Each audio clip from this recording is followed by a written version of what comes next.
Guys, welcome back to Southern Extreme TV. Thank you so much for hanging out with me on my channel. Today, we are going to be talking about a very budget-friendly thermal optic made overseas. And it's a little new to the channel. We haven't really reviewed any type thermal optics that's, I would say, this foreign. We've had some requests from some people to do some reviews on something similar to this, but we're going to be talking about the, make sure I get this right, the GOYOJO 384 thermal.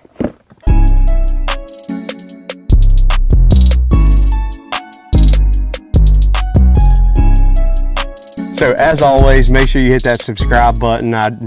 We are trying to grow this channel to 100,000 subs, so every click does get us a little bit closer. Hopefully I didn't butcher that name. Obviously the name says it all about where this optic is from. But again, there are a lot of value-oriented optics that are coming from overseas. And for those of you that don't know, the vast majority of the bigger, higher end name brand thermal optics are actually coming from the same place overseas.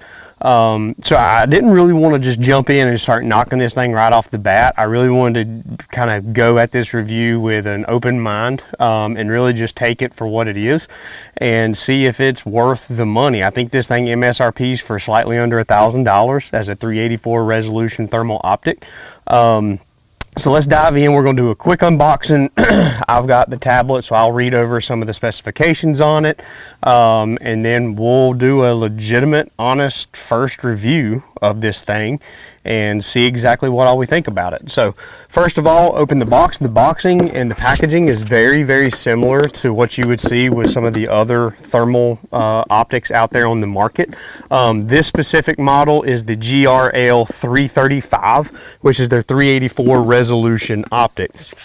You do get a large product manual that, from what I've seen, it does a pretty good job of going into detail on how to get to the different menu settings and how to walk you through how to use the optic. Some of these cheaper thermals that I've seen or maybe done some research on in the past, the instruction manual and kind of the how-to, if you will, is not really portrayed all that well in English. However, this name brand does a really good job with the instructions of doing that. So you do get this nice little zip up carrying case, and it is packaged relatively nice. Not overly packaged, not under packaged whatsoever. I would definitely expect something of this price point to potentially come in something not quite this nice. So this is the optic. There's some accessories here. We'll go into that in just a second. But right off the bat, this optic reminds you of one of those ACOG style AR optics. So for those of you that are familiar or like that style or that look of scope, this is going to feel right at home with you. You do get a zipper up top. Looks like we've got a charging pack. We've got a wall adapter. Looks like we've got another type of rail, I'm assuming. Not 100% what this rail is for, because on the bottom it does have what appears to be a quick release Picatinny adapter mounting base. So I'm not exactly 100% sure exactly what that is. You get a cleaning cloth. And okay, so this is nice. You do get a upgraded eyepiece. You get obviously cables and then a little pack of screws and utility bolts. So let's set this over to the side. Now, the one thing out of all that I was talking about with this little eye cup being in there, the initial look at this optic, this eye cup is very small. So that is a really good sign that you can take this little bitty small eyepiece off and you can replace it with one that is much more friendly for a higher recoil rifle. So if you're somebody who's going to be using an AR-10 or a bolt action, shooting a 243, 6.5 Creedmoor, some guys even use 270, something that's going to have a little bit more kick behind it, you're definitely going to really appreciate that extra cushion with this eyepiece here in lieu of this real short, small one that's going to be putting you right up against that hard frame of that optic. So for now, I'm just going to leave that off just because it's a little more compact looking at it this way. Off the bat, the build quality, for what I am feeling, does not feel terrible. From what I can tell, the base looks like it's made relatively well. It does have a locking mechanism, so you mash this release button and then throw that throw lever, and that allows it to be a quick release thermal.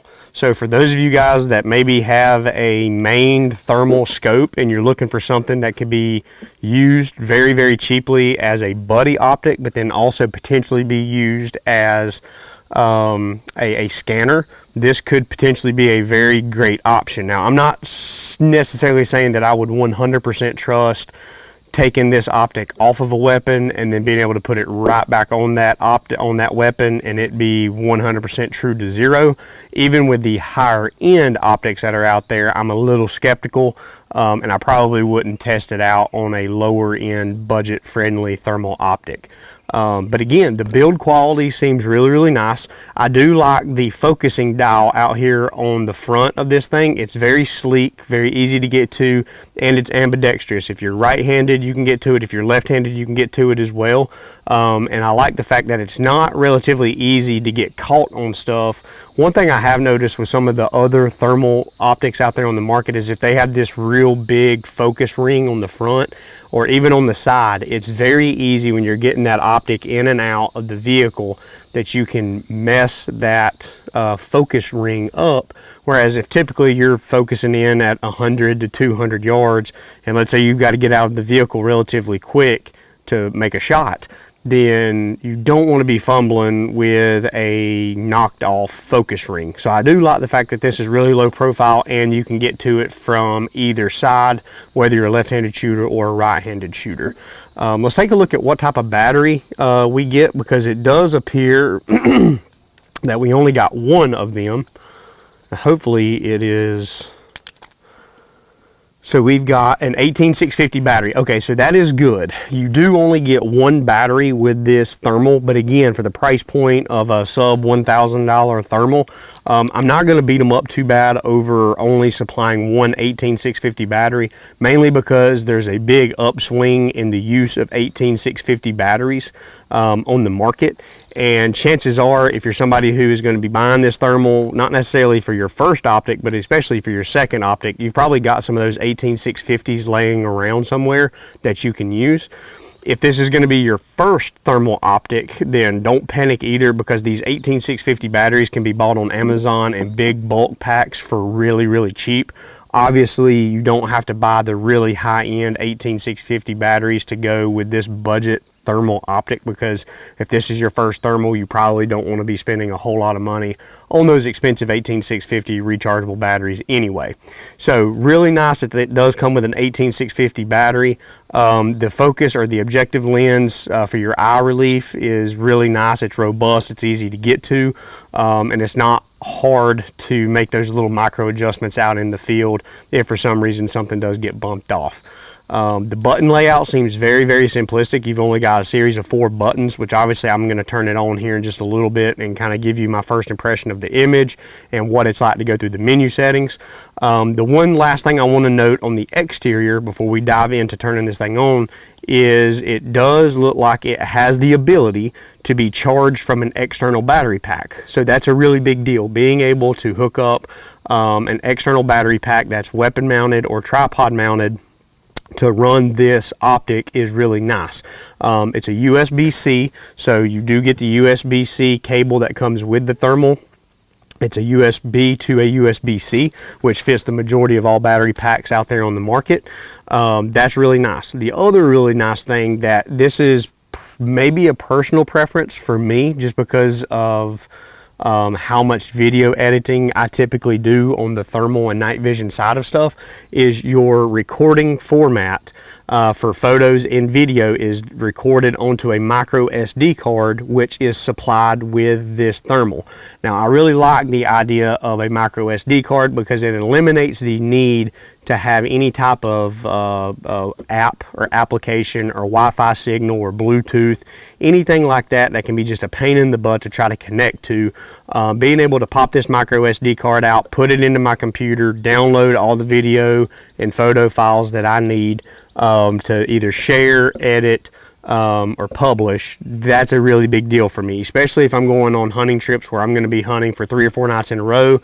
Typically I carry 2 or 3 different micro SD cards with me, and when I'm done hunting one night, I just take that one micro SD card out, set it to the side, put a brand new one in, and then when I get home back from my hunting trip, then I can edit all 4 of those micro SD cards, and it's very nice and neatly organized with a per hunt night.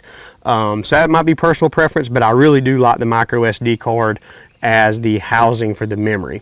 So now let's just get into the actual image quality itself. So we've got one power button. We're going to hold it down, and hopefully I put that battery in there right. Yep, I did. Okay, so I see the name brand coming up.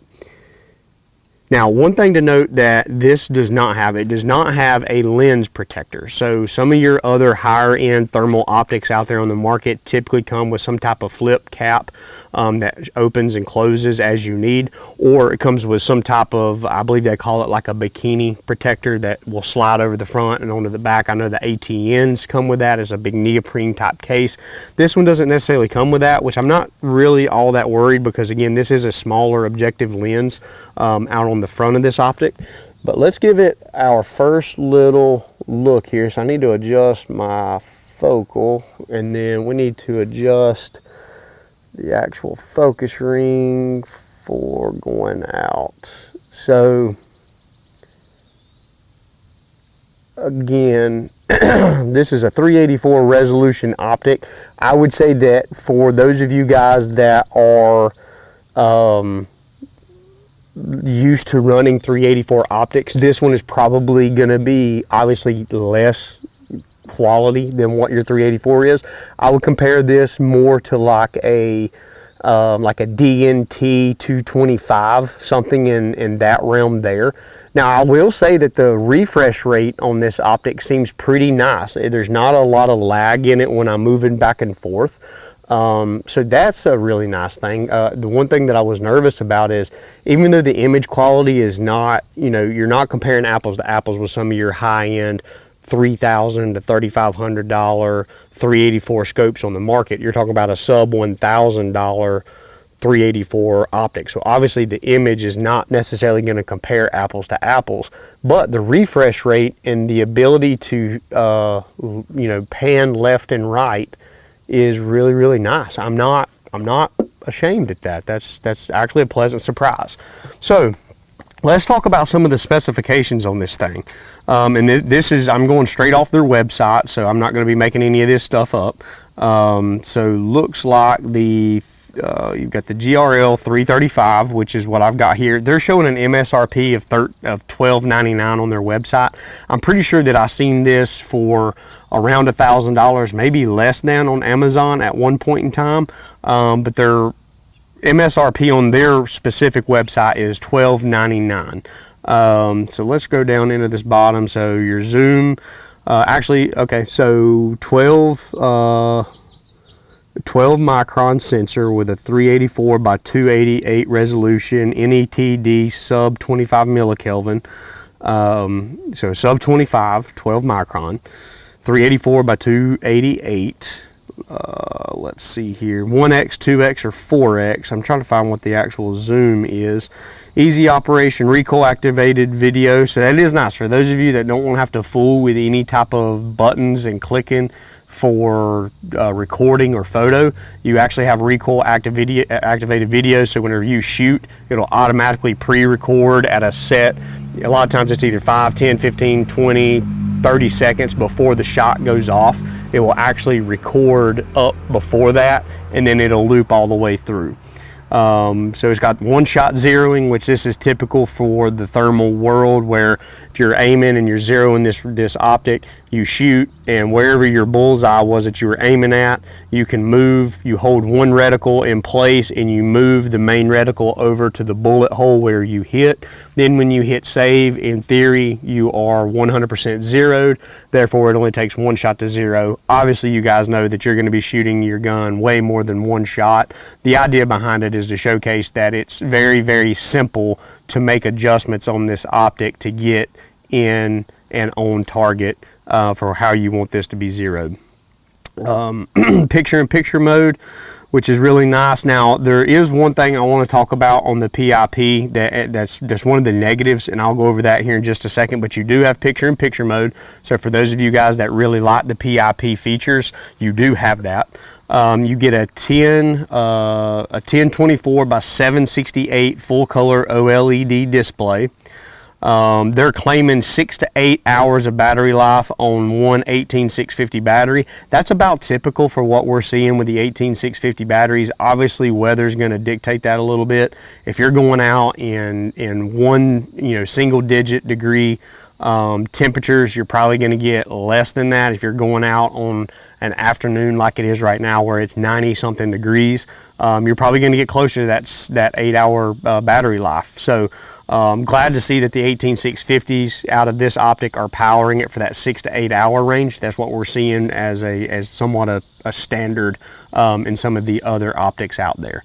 You do get different color palettes, which is really nice on a budget-friendly thermal like this. Sometimes I've seen it where typically you only get white hot or black hot, but this one you do get, it looks like 6 different color palettes. You get red hot, white hot, iron red, green hot, fusion, and ice fire.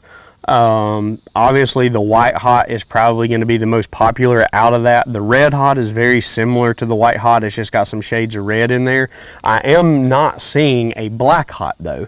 So for those of you that are very excited about running black hot as your color palette, do not buy this because you're not going to get black hot. You can only get white hot. They're saying lightweight and portable, 1,000 grams. They do have looks like they do have an app, so you can download an app. It has built-in Wi-Fi. So really, really cool right here. Let's see if there's anything else that I missed. Nope, that's pretty much it. And I'll share those. Obviously, those photos are probably scrolling through as we're discussing. But I want to talk about the one negative thing real quick with the picture-in-picture.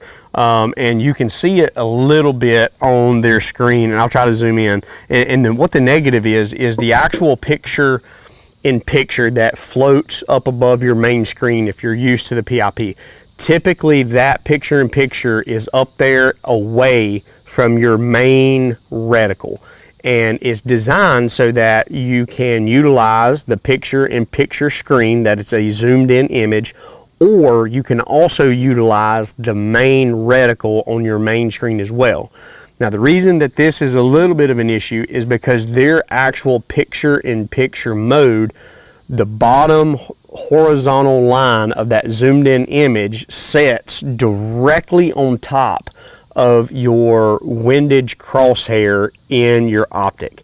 So for the reticle that I was using on this with the picture-in-picture, whenever you are trying to potentially use the main reticle instead of the PIP, you cannot really get a good, accurate point of aim with that. You're pretty much stuck and sold out on using only the PIP screen and not being able to use that main reticle. So for me, I think in this situation, with this being a more budget-friendly scope, and you're not going to be taking any shots that are probably greater than 300 out of this optic, I would say just eliminate the PIP altogether and focus on only using your main reticle, because it's going to be a little safer and a little easier to use versus trying to use that PIP. That's the one negative that I do have about this optic. As far as the features and the quality of the build that you're getting for the money, I think that it's not that bad. I think that a company called DNT, I think that they have some thermal units out there that probably offer some little bit better features, a little bit better image quality for around that same price point. The DNTs are going to cost a little bit more. Obviously, you're going to be getting a little bit better warranty. I'm not sure what the warranty is on this. I think I read somewhere that it was a year warranty, which is lower than the majority of your higher end manufacturers on the market. However, again, you're not paying for the higher end name brand. You're paying for a budget friendly overseas thermal that's not going to break the bank, and it's not going to terrify your wife or your spouse whenever you show her the receipt for this thing. So again, for what it is, I'm not scared of it, guys. The reticle that's actually in it that I'm using right now is actually really clean, clear, and crisp. Now, the one negative that I do have is you do lose a whole lot of that sight picture on that reticle when you zoom in. So every time you go through the zoom stage, a chunk of that reticle gets eliminated. And at the maximum zoom on this optic, I would venture to say that there's probably too much of that reticle that is cut out. And that's probably coming from somebody where if I want to shoot at an animal that's at a longer distance, I really need more of that reticle exposed, because that's going to offer my holdovers and my different hashes to know exactly what my point of aim needs to be at those longer distances. However, again, this is not an optic that you're going to be going out and shooting 500 and 600 yards at an animal. You're probably going to be living in that 200 yard and in range with this optic. So again, that's not a huge deal, because typically 0 to 200 you can pretty much be dialed all the way in and without having to make any adjustments whatsoever, unless you're shooting some type of rimfire rifle or some type of really heavy cartridge like a subsonic bullet. You can typically, if you're not doing that, typically you can find something that you can be relatively dead on 0 to 200, and that's not that big of a deal. So kudos to, again, GOYOJO, GOYOJO, I believe is the way that you pronounce that. I think they've got a really good unit right here. There's some negatives, obviously, because again, you're talking about a thermal that's very, very cheap. But there's also some really, really good positives to this thing as well. I think the 18650 battery is really nice. I think the simplicity of the button layout is also really, really nice. I mentioned earlier the focus ring out here on the end. That's something that's new. I've not ever seen a focus dial built into the reticle the way that this one is, and I actually like that. It's relatively nice. And then they give you a QD mount as well, so it's very easy to take it on and off of your weapon, which to me is a really big deal, because if you're somebody who is probably going to be looking at buying this, at some point in time you will probably either A, be upgrading from this, or you're buying this as a buddy optic or a potential optic that you can also use as a scanner. Great way to also get a thermal scope and potentially a scanner all in one. So if you're somebody who's running a night vision optic and you like maybe shooting animals with the night vision, but you want a thermal so that you can scan to try to find the animal and then get locked on with your night vision, this would be a really good option, a very good budget friendly option to get you into the thermal scanner slash scope world. And it'll give you a little bit of runtime behind actually using a thermal scope itself to see if eventually, if the thermal scope is something that you want to upgrade to away from that night vision optic. So a lot of good things going for it. Again, take it for what it's worth. We knew kind of what we were going to be getting and what to expect going into this video. I will say though that I am way more pleasantly surprised with this optic versus what my initial impressions were going to be going into this. I was kind of worried about even doing this type of review because you don't really know what you're going to get, and that's, to me, that's the joy of getting these type materials in, because it saves you guys money, it saves you guys time, because I'm able to review it, I'm able to look at it, I'm able to give you guys a little bit of direction.